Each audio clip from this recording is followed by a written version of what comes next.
in case you don't know, which I feel like some people know and they just intentionally default, or maybe some people don't know, you can only work when you are in school. Let me say it again. You can only work when you're in school. This cannot be overemphasized. Like, I'm saying this not from my own personal experience, but from like experiences that I've seen people encounter and go through. So like, just choose your friends wisely. And if you know that you don't have a mind of your own and you suck at making good decisions and you're influenced easily, I would advise that you just stick to enjoying your own company and don't go and pack friends that will eventually put you in trouble.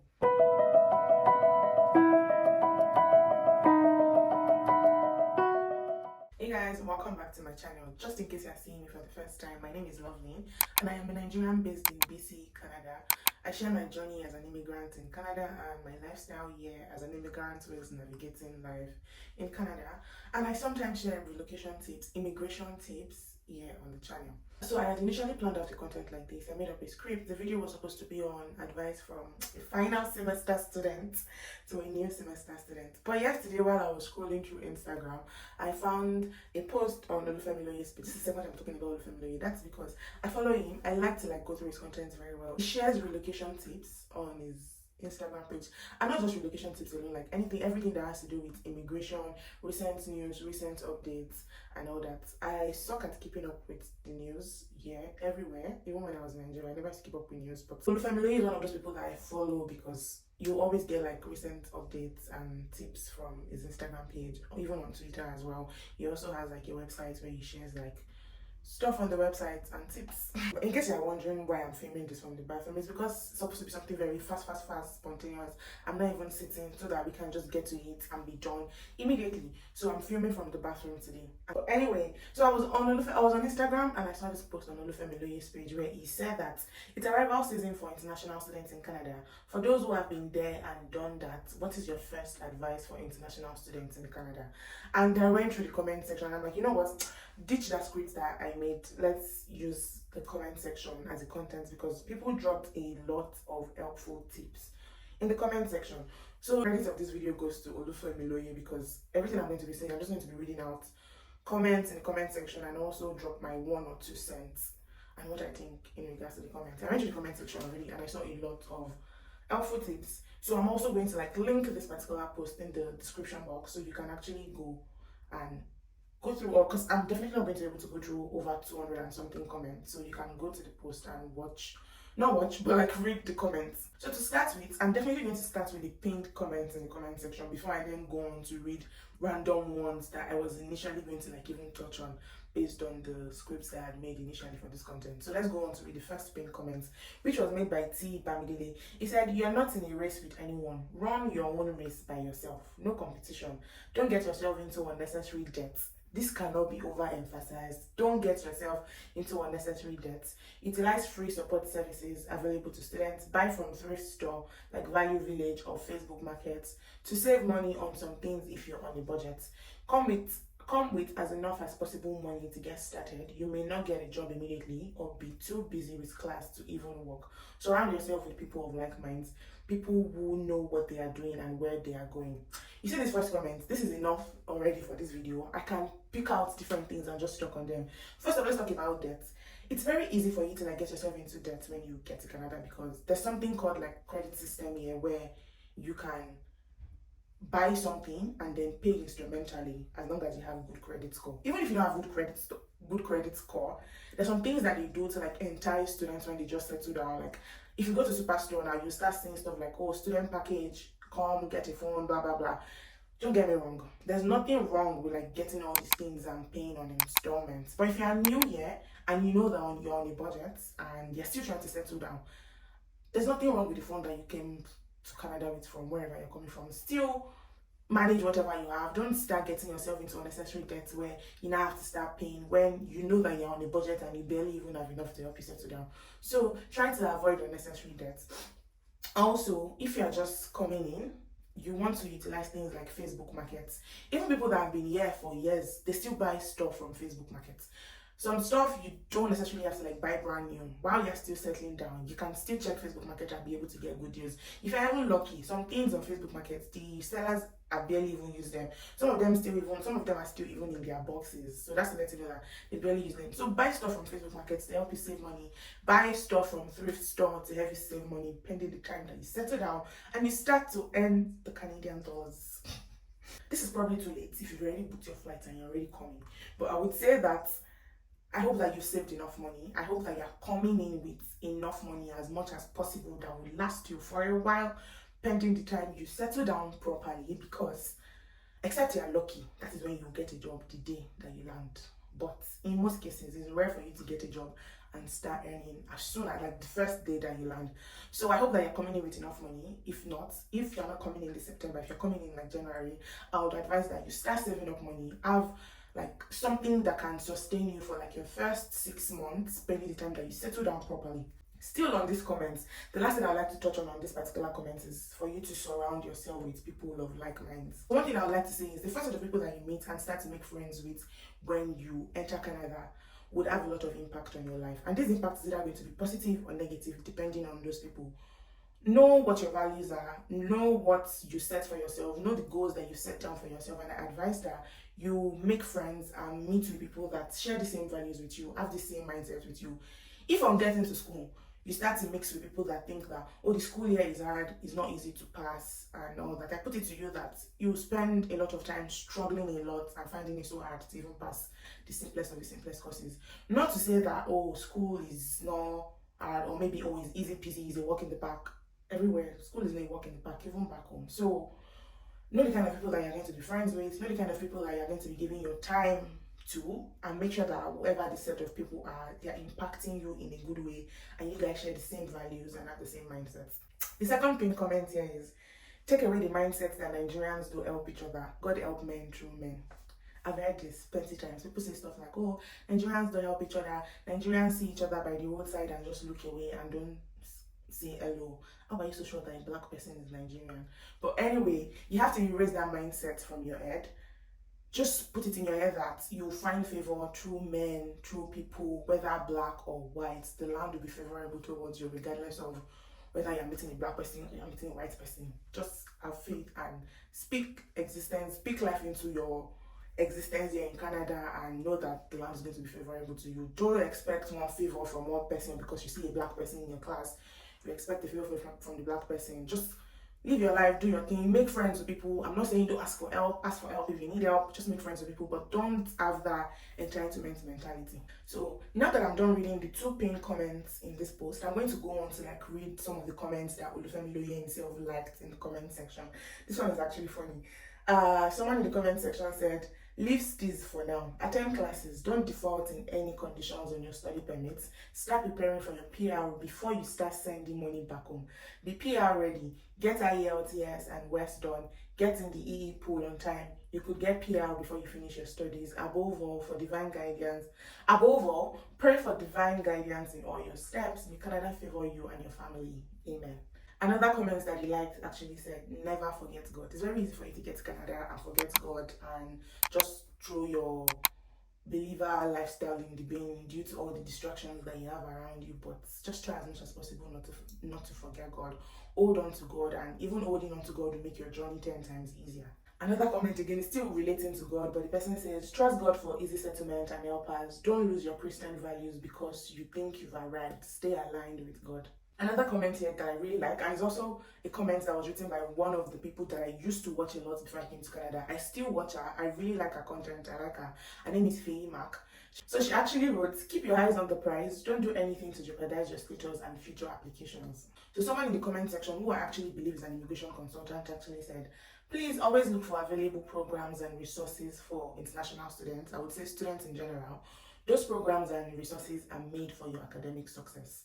Every school has like a helping center. For example, in my school, I know that they have like the math center, the writing center, and everything. In fact, some courses that they know that are very demanding and students tend to fail easily, there's always like supplemental learning for those courses. So you want to utilize all those things. those are the things that have been put in place for your academic to be easier and successful. So you don't want to sleep on those resources. You want to utilize them. You want to make use of them just so you have a smooth and easy academic journey. So another comment here that is very, very important that I would really like to touch on, because from someone who schooled back in Nigeria before coming to school in Canada, it's something that was very common with us. Course outline, I don't know, it never used to be a big deal back home. We never even, let me say for my own self, in the school that I went to, we never really, I would say, let me just say I never really used to pay attention to course outline or take my time to read course outline. But here in Canada, you have to read course outline like you're actually reading a book. You have to understand the course outline, know what your lecturer wants, because the course outline is always very detailed. That is where you will see the breakdown of what your marks in the semester will look like, what percentage will be allocated to different things that will be done in the semester, how your lecturer would also be grading the semester. Also, just important information that you just need to take note of. So this person said, pay attention to your course outline and look at the course rubric. The course rubric is just how the course will be graded. Say 20% for assignments, 10% for attendance and participation, 30% for midterm, and the remaining percentage for exams. You also need to know that it's in your course outline that you find out whether you need to score more than 50 whether you need to score more than 50 marks in exams for you to pass a particular course. That being said, so for example, even if you've done well in other things in your courses, in that particular course, if you don't score up to 50 in the exam for that course, you actually still fail the course. So you have to read your course outline, understand what the course is going to understand what that course is going to be about, what that course you're taking in that semester requires of you, and what everything is going to be about. Another thing that I've said it already the first time, but for somebody to say it again, for OLUFEMILOYE to say it again, then it's very important. It says, your first set of friends matter a lot. Choose wisely. This cannot be overemphasized. I'm saying this not from my own personal experience, but from experiences that I've seen people encounter and go through. So just choose your friends wisely. And if you know that you don't have a mind of your own and you suck at making good decisions and you're influenced easily, I would advise that you just stick to enjoying your own company and don't go and pack friends that will eventually put you in trouble. This comment is funny, but I'll read it because it's actually very important, and OLUFEMILOYE actually liked the comments. The person said, go back and listen to all the things most sensible YouTubers have said, such as preparing to get your driver's license as you learn, because a trip of 20 minutes will take you 2 hours plus by public transit. Don't do quick schemes. Get small certifications like first aid, CPR, smart saver, security certificates, food handlers, which is also known as food safe, to make you job ready. Lastly, live within or below your means. What am I reading? Live within or below your means. Don't go do I have arrived. Finally, don't get lost while living in the city. Find yourself a community. That's really helpful. That's very important. All those certifications are certificates that some of these jobs actually require. Even as simple as a cleaning job, they will tell you to take WIMIS. I think it's WIMIS. So there's some certification that is required of you to take. If you would like me to touch on certifications that you might need to get certain jobs here in Canada, let me know and I'll make a video on that and what the certifications are about and where you can get the certifications, both the ones that are free and the ones that you have to pay for. Also, this is also very important because an immigration consultant actually wrote it, and I've already read one of the comments that she wrote.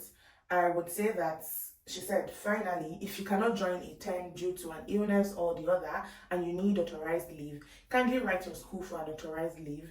Usually, you can only be authorized for a maximum of 150 days. If 150 days is authorized for your leave, thou shall not work.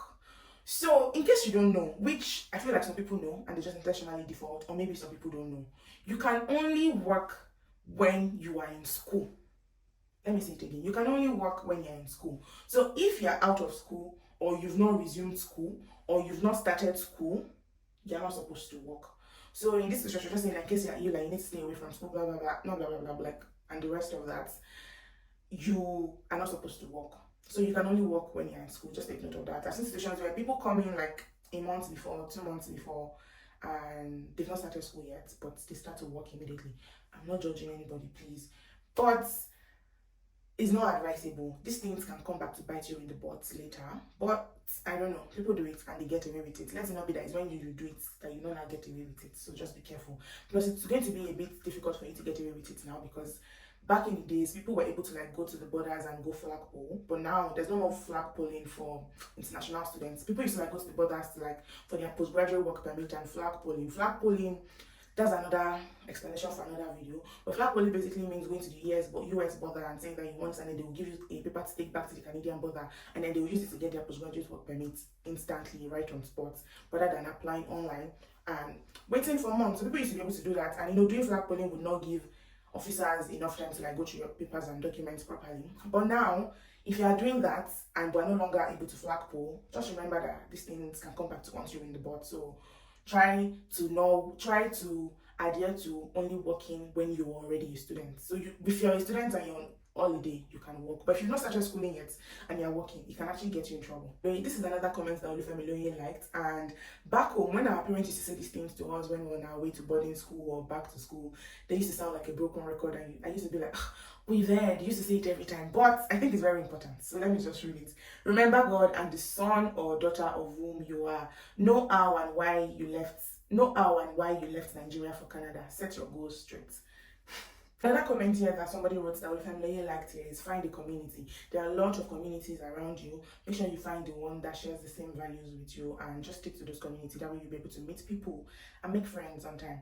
Another comment here that someone wrote that OLUFEMILOYE liked, because we're still reading the comments that he liked, are your profs are your lifelines. They are approachable, and most importantly, don't joke with them. Good luck, and may the land favor you.